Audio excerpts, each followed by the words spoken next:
Got into music just generally from really young, sort of family input and influence. My sister was an amazing pianist, so been around a lot of classical music. But I suppose hip hop wise, I got into sort of early Run DMC, Public Enemy, big influence, and then later on just moving into things like KRS-One, sort of East Coast sounds, sort of Wu-Tang and Gangstar, people like that.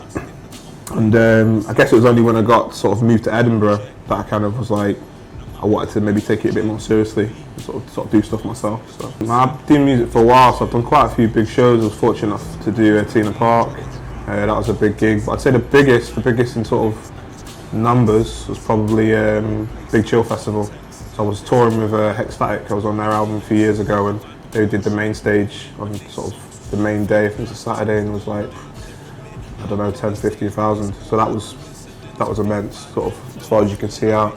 But to be honest with you, I think it's more about the vibe you get. It's not always like how many people are there. Sometimes you can do like a lot smaller, intimate venues. Even where we're at today, Block, I did a gig with Detour with Ali McRae, and amazing gig with Capital 1212. Just the vibes and the energy and people into it. So. A lot of it is written, so use your intuition. It's the first time I've ever done the awards, so I'm just happy to be nominated really and to be acknowledged by peers or people out there, and it's just great exposure whether you win or you don't. It's a pleasure to be sort of put in that category, and hopefully bigger, better things come out of it. So. A lot of it is written, so use your intuition. I actually think I don't know if you'd call it the biggest, but the thing that changed things was the first time I'd like vinyl out. So this is way back, sort of 2000 time, and like the first record, having that first bit of vinyl and seeing it in the shops. I think it was actually me and my friend it's a group called Black and Ice, and we were featuring on their EP. I remember walking into FOP, and just randomly, and the tune was playing. So just walking in, you've not asked them to do it, and it's just playing, and nobody knows it's your track, and seeing the record, that was something special. And a few years ago, my own label on Cloakex Dagger put out a record called Zoning.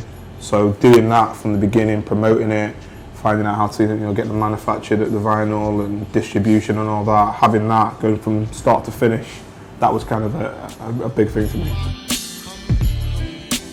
There's a MOBO panel, and it's looking at how artists can sort of do music DIY style really. So myself and a guy called Andrew from Bagger Records, and Fly T from Capital 12, lots of other folk as well on panels discussing how they've been able to get their music out, or what tips they could give people just getting into music, to promote your music, to network, and just be able to do it yourself in sort of new age where you don't really necessarily need a label.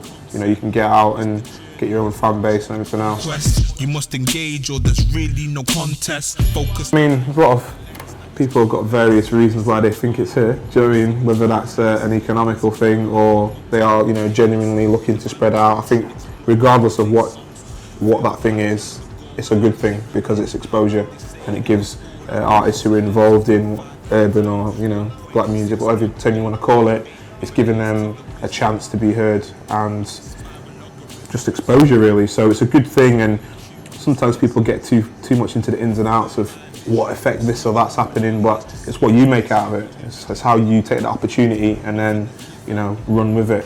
So I think overall I'd say it's a good thing. And when I first started doing music in Scotland, over sort of 10, nearly 15 years ago, there was nothing like that. There was no outlets like that. So it's a good thing.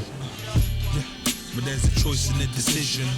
There's a choice in the decision. Coming out on the 11th of April, singles out on the 11th of March. So the singles Golden Ratio, produced by another Edinburgh guy called Nasty P. B-side of that's Magical with Dan Mantle from Glasgow.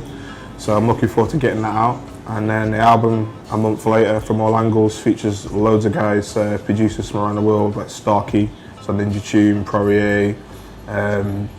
Who else is on there? A guy called S-Type from Glasgow, Neil Landstrom. So a mixture of producers, and it's hip hop, but then with like all the other influences I have, musical taste and vibes. So.